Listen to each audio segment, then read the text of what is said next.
सदगुरु कबीर साहिब से किसी भक्त ने प्रश्न पूछा है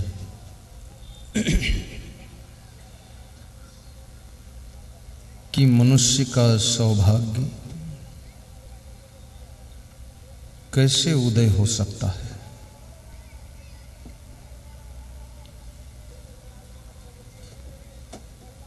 हर मनुष्य की इच्छा रहती है कि मैं सौभाग्यशाली बनूं।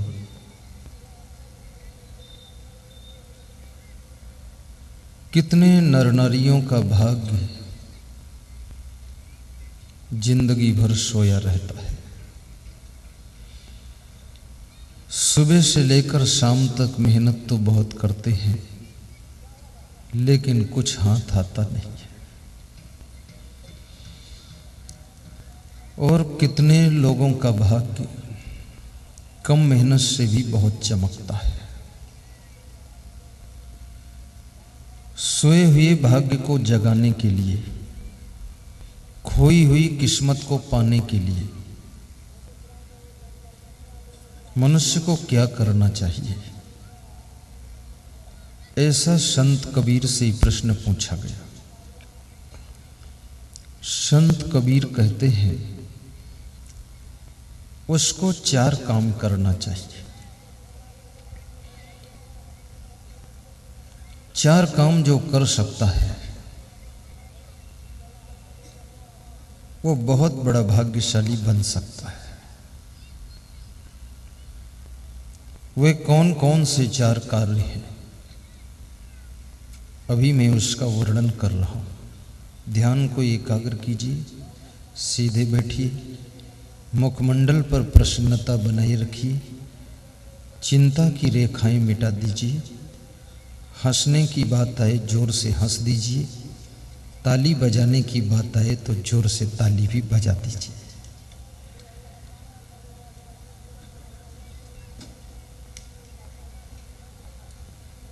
एक दूसरा प्रश्न मैं आपके बीच में प्रेषित करता हूं। महात्मा विदुर से महाराजा धीराज धृतराष्ट्र पूछ रहे हैं, विदुर, वह कौन से लोग हैं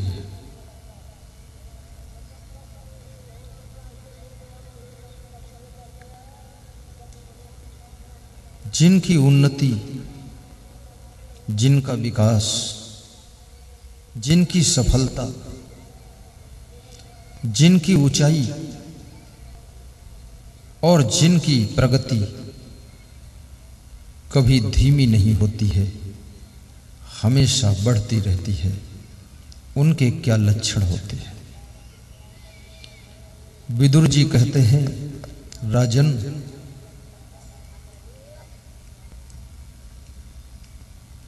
उनमें 6 लक्षण होते हैं।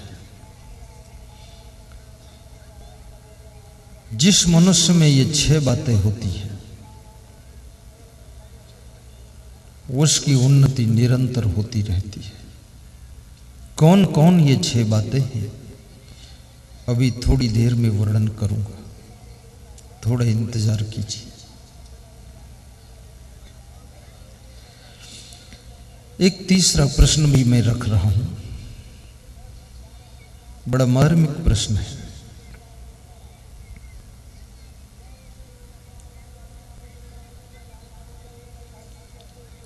स्वर्ग कहां है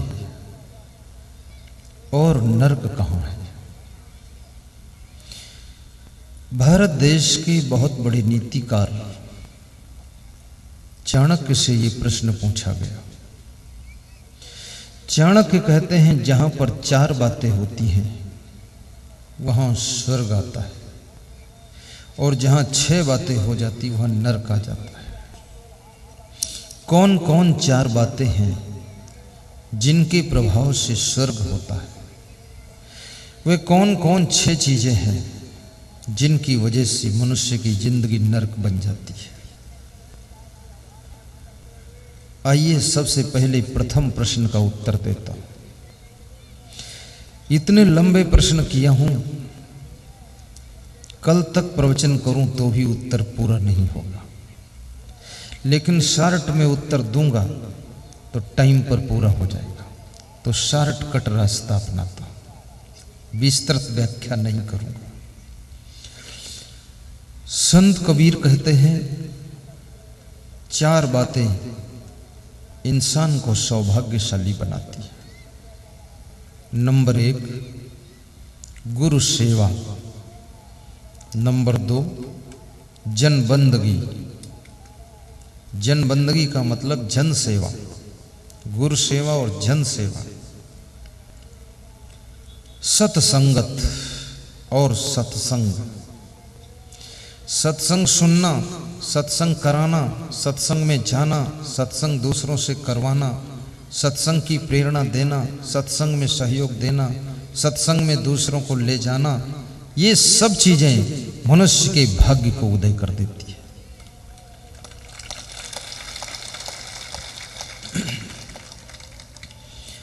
क्योंकि सत्संग से सद्बुद्धि मिलती है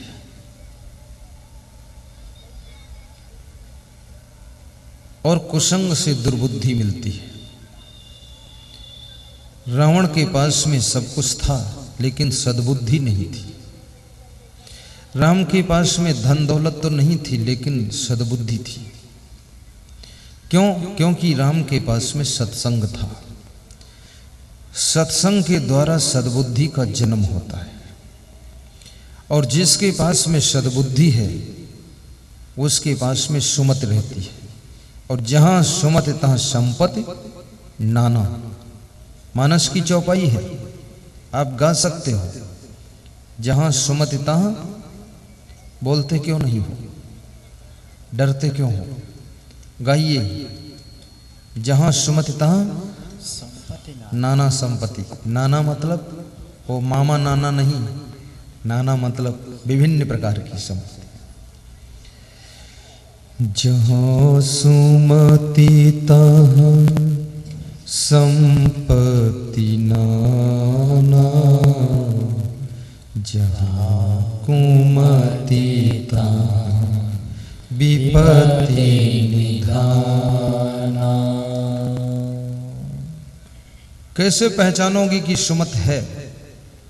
जिसके घर में कलह कलेश नहीं होता, लड़ाई झगड़ा नहीं होता, एक सलाह से काम करते हैं, कोई फिजूल खर्ची नहीं करता, उल्टा पलटा कोई कार्य नहीं करता, घर मालिक का आदर करते हैं, जिस घर के सदस्य अनुशासन में रहते हैं, तो समझ लेना उस घर में सुमत है। और जहाँ सुमत है वहाँ नाना प्रकार की संपत्ति निवास करती है, वहाँ पर कभी दरिद्र नहीं आता है, लक्ष्मी की कृपा सदैव बनी रहती है।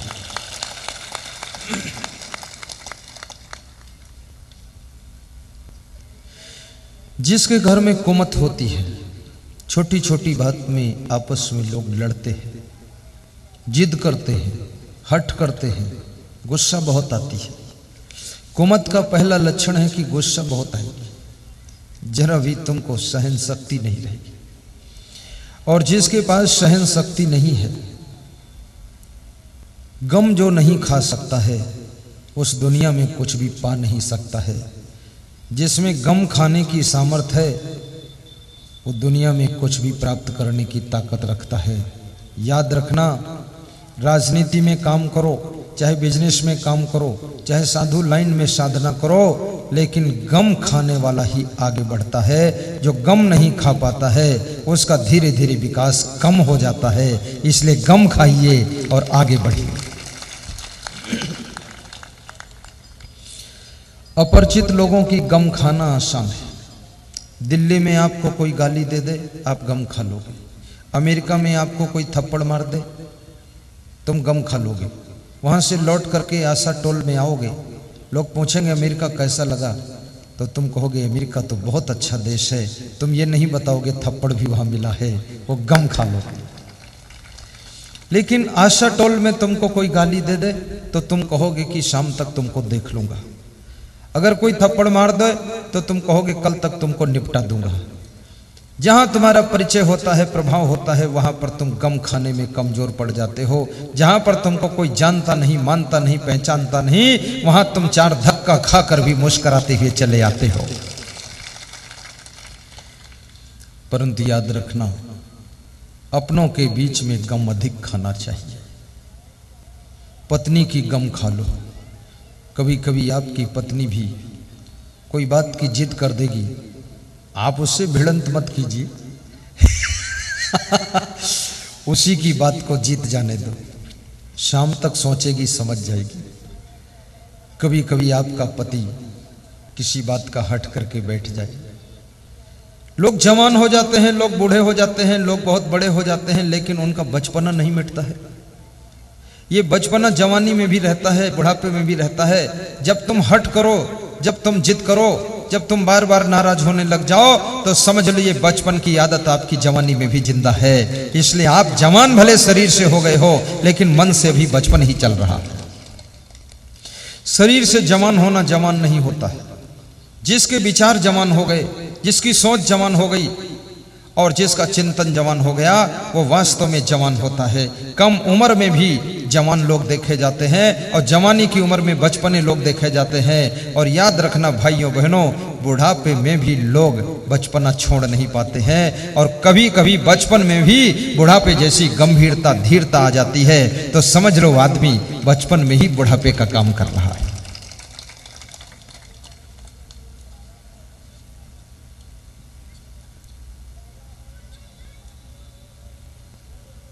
तो सत्संगत, सत्संग जिसको मिल गया उसका सौभाग्य उदय होता है।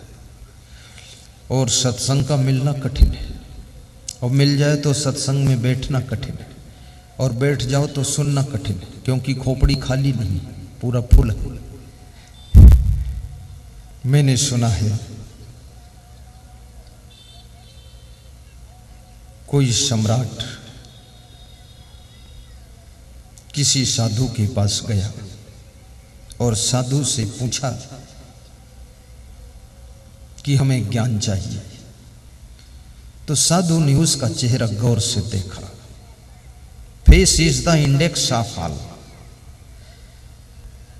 चेहरे को पढ़ने की कला यदि आ जाए, आंखों को पढ़ने की कला आ जाए, मनुष्य की मुस्कान को पढ़ने की कला आ जाए, उसकी हंसी को रीडिंग करने की कला आ जाए, उसके पैरों की चाल को पढ़ने की कला आ जाए, उसके हाथों के इधर उधर घुमाव को रीडिंग करने की कला आ जाए, तो तुमको आदमी कभी फेल नहीं कर सकता है। आदमी को जो रीडिंग करना जानता है वो आदमी के बीच में सफलता पाता है। जो आदमी को पढ़ नहीं पाता है वो आदमी के साथ कभी आगे बढ़ नहीं पाता। मुझे ऐसा लगता है पुरुष लोग कुछ ज़्यादा टेंशन में रहते हैं, महिलाएं बिल्कुल टेंशन मुक्त, इसलिए महिलाओं का हार्ट अटैक भी बहुत कम होता है। महिलाएं ताली बजाती हैं, पुरुष लोग टुकुर टुकुर देखते रहते हैं। और ताली तभी बजेगी जब टेंशन से पार होगा दिमाग। इसलिए थोड़ा तुम भी हल्के हो जाओ। 1 घंटे के लिए तो अपने घोंसले से बाहर आ जाओ, 1.5 घंटे के लिए अपने माया जाल से निकलकर ऊपर आ जाओ, फिर उसमें घुस जाना, कोई जरूरत नहीं, लेकिन थोड़ा सा बाहर निकलो। बहुत सीरियस मत बैठो। तो सम्राट उस साधु से ज्ञान सीखने गया, साधु के पास ज्ञान सीखने गया। साधु ने उस सम्राट को बिठा दिया, कुर्सी पर बिठा दिया। सम्राट ने कहा ज्ञान की बात शुरू कीजिए। तो साधु ने कहा पहले चाय पी लीजिए। तो सम्राट ने कहा चाय तो बहुत पी चुका हूं जिंदगी में, साधु के पास भी आकर के चाय ही पीऊं तो क्या मतलब, यहां तो ज्ञान पीने के लिए आया हूं, चाय पीने से कोई ज्ञान होने वाला है। तो उस साधु ने कहा कि हो सकता है चाय पीने से भी ज्ञान हो जाए। बोले तो जिंदगी भर चाय पिया हूं तो ज्ञान क्यों नहीं हुआ? बोले चाय चाय में अंतर होता है, चाय पिलाने वाले में अंतर होता है, चाय किस स्थान पर पिया उसमें भी अंतर होता है, स्थान स्थान में फर्क होता है। सम्राट को टाइम कम था, उलझन होने लगी। जिसके पास टाइम कम हो और जिस उद्देश्य से गया है वह उद्देश्य पूर्ण होने में देर हो रही हो, तो उसके भीतर उलझन शुरू हो जाती है कि जल्दी करो जल्दी करो जल्दी करो। लेकिन इस साधु ने नहीं माना। उसने कहा एक चाय पिलाए बिना मैं ज्ञान की बात नहीं कर सकता हूं, और ज्यादा तुम्हें जल्दी है तो बिना ज्ञान सुनाए चाय से ही ज्ञान आपको हो जाएगा। साधु चाय लेकर आया, कप और प्लेट और केतली में चाय।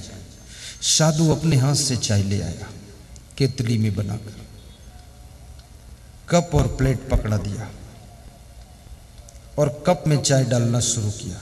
सम्राट के हाथ में प्लेट है, प्लेट में कप है और कप में चाय डाली जा रही है। साधु डाल रहा है, कप भर गई तो सम्राट ने कहा बस रुको, पूरा भर चुकी अलग गिर जाएगी। लेकिन वो साधु रुका नहीं और डाल दिया, तो कप से चाय अलग बहने लगी, तो प्लेट में आ गई, तो प्लेट भर गई। तो सम्राट ने कहा पागल हो कि दिमाग है तुम्हारे पास? चाय डालने भर की अकल नहीं, कप भर गई, ऊपर से छलक गई, वो प्लेट भी भर गई, अब मत डालना। मुझे नहीं पता था, मूर्ख के पास जा रहा हूं, लोग बता रहे थे बड़ा ज्ञानी है तू। सम्राट उलझ गया, बोले एक बूंद और डाल दोगे तो हाथ जल जाएगा नीचे। बोले बस अब नहीं डालना है, ज्ञान हो गया आपको। बोले इससे क्या ज्ञान हुआ, हाथ जलने से बच गए। बोले इससे ये ज्ञान हुआ, आप चाय पी लो फिर बताता हूं। एक बूंद और डाल देता तो चाय प्लेट से भी बाहर तुम्हारे हाथ पर बह जाती। इसी तरह से तुम्हारी खोपड़ी की कप पूरा फुल हो चुकी है, उसके अंदर अब जगह खाली नहीं है जो मैं ज्ञान डालूं।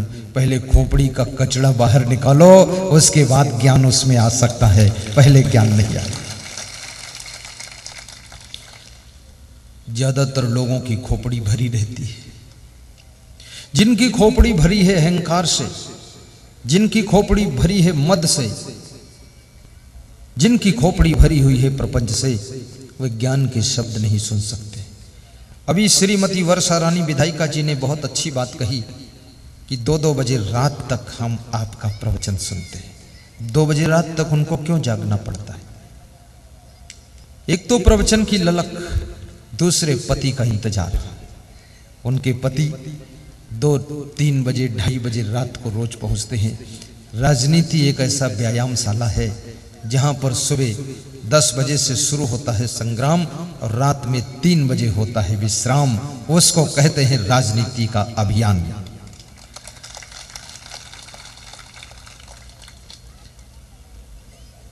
जिसके अंदर सत्संग सुनने की भूख, याद रखना जो प्रवचन सुनता है वो व्यक्ति बहुत बहुत अपने आप को बदल लेता है।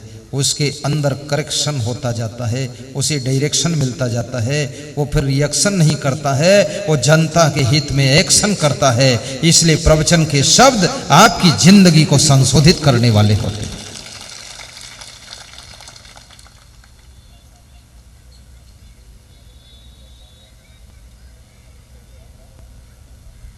सम्राट चाय पीने के बाद साधु से कहता ज्ञान सुनाइए। साधु ने कहा बस जाकर खोपड़ी खाली कर लो, ज्ञान हो गया। हमारी खोपड़ी में बहुत राग द्वेष भरा है, निंदा बुराई भरी हुई है, अहंकार भरा हुआ है, ईर्ष्या द्वेष। आज का आदमी अपने दुखों से कम दुखी है, दूसरे के सुखों से ज्यादा दुखी है। दूसरे को ऊंचे पद पर देखकर, दूसरे का अच्छा मकान देखकर, दूसरे की चमकती हुई गाड़ी देखकर, दूसरे की अच्छी साड़ी देखकर और दूसरे की खेती बाड़ी चमकती हुई देख करके आदमी के सीने पर सांप लौट जाते हैं। और जो दूसरों की उन्नति को देख करके खुश होता है वो इंसान के रूप में छिपा हुआ भगवान होता है, इंसान के रूप में छिपा हुआ भगवान होता है।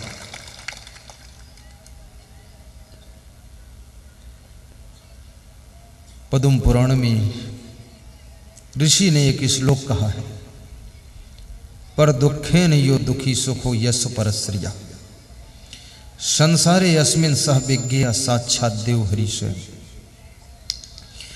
जो दूसरे के दुख में द्रवित हो जाए, पिघल जाए, दूसरे का दुख स्वयं का दुख बन जाए, जो दूसरे के सुख में प्रसन्न हो जाए, दूसरे का सुख अपना सुख बन जाए। पद्म पुराण का ऋषि कहता है वो साक्षात हरि भगवान समझने योग्य होता है। ईर्ष्या तुम्हारे सुख को जलाती है, तुम्हारी प्रसन्नता को कम कर देती है,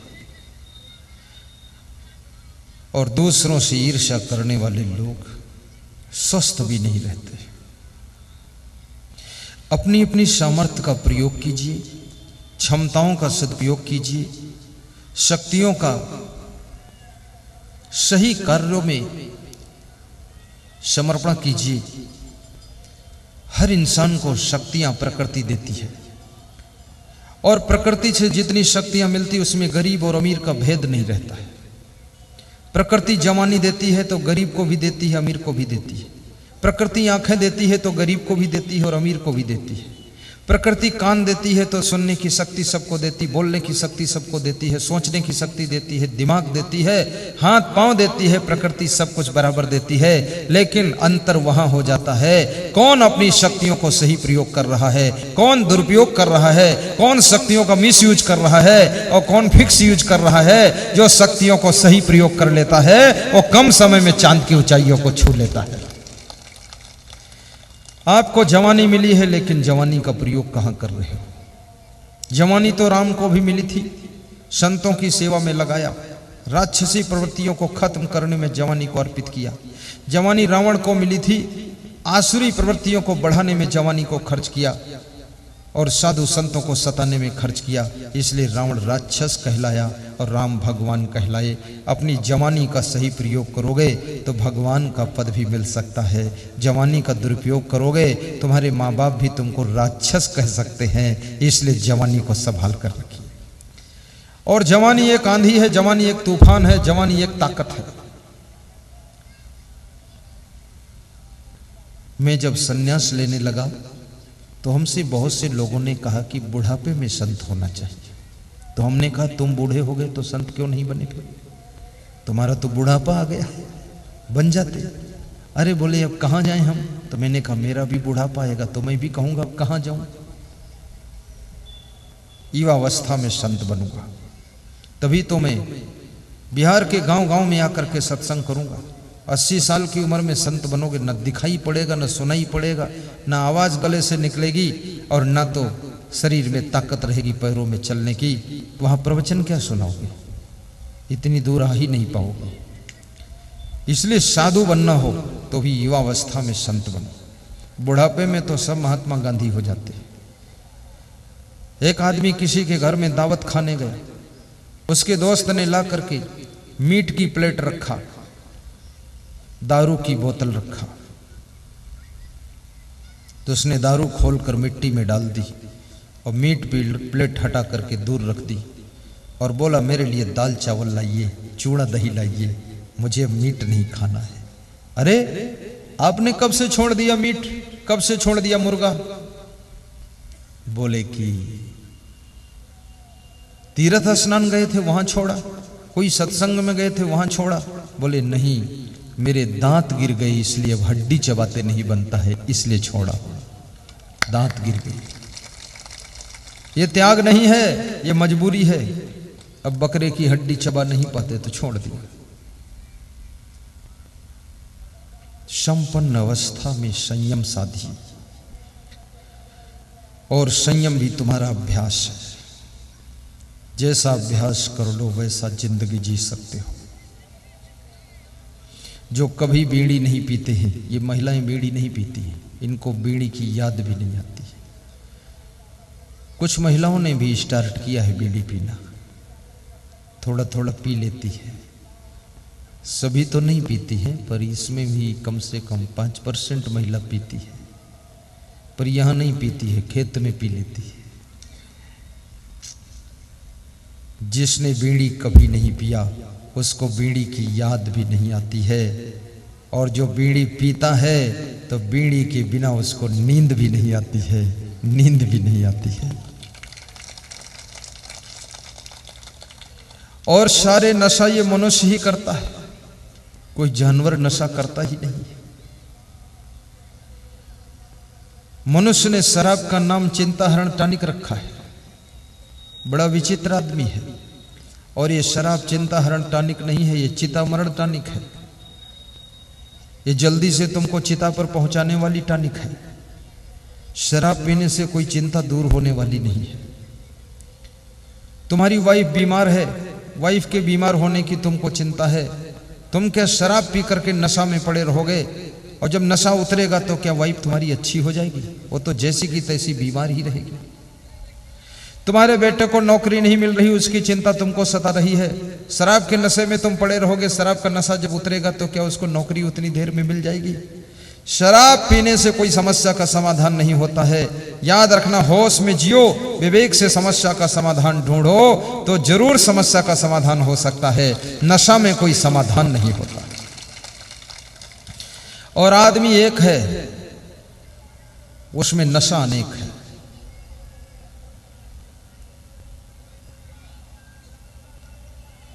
बीड़ी का नशा, शराब का नशा, धन का नशा, पद का नशा, जवानी का नशा, बुद्धि का नशा, विद्वता का नशा,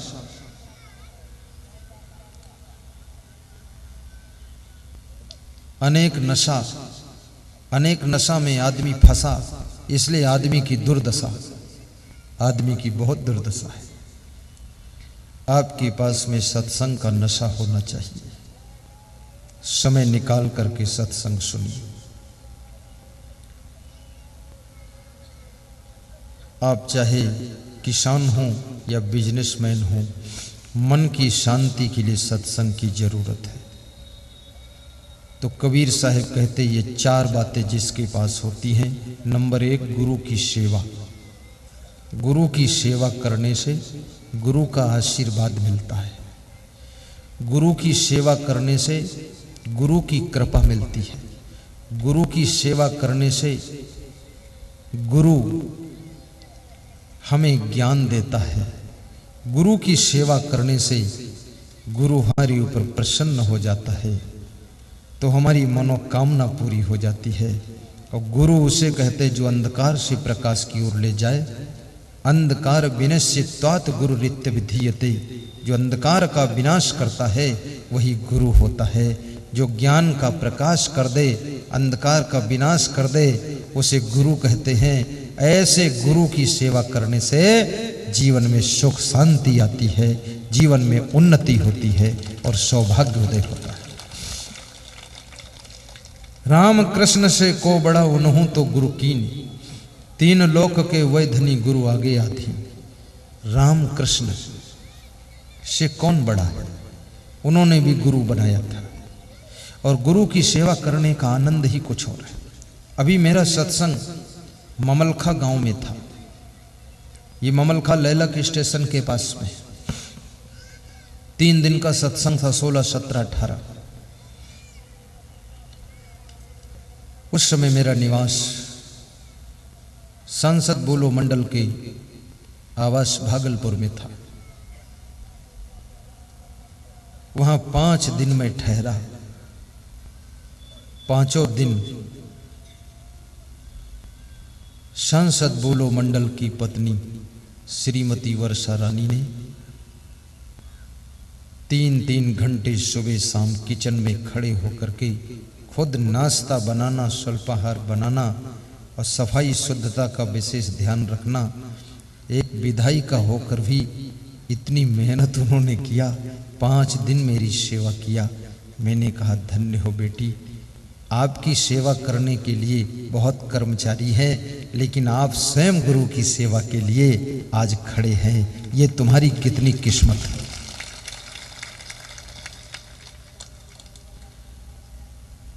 गुरु सेवा, माँ की सेवा, पिता की सेवा, गौ सेवा, समाज सेवा, देश सेवा, कुटुंब की सेवा, ग्राम सेवा और मानव मात्र की सेवा सेवा ही उन्नति का द्वार खोलती है। हमारा धर्म, हमारा कर्म सेवा होना चाहिए। सेवा से बड़ी प्रसन्नता की प्राप्ति होती है। मां की सेवा भी कोमल हाथों से कर देना, पिता की सेवा उदार हृदय से कर देना, गौ माता की सेवा दया भाव से कर देना, अतिथि की सेवा सम्मान से कर देना, देश की सेवा भाइयों और बहनों देशभक्ति के हिसाब से कर देना, और संत की सेवा हंस हंस कर देना, और अपने परिवार की भी सेवा समर्पित होकर करना।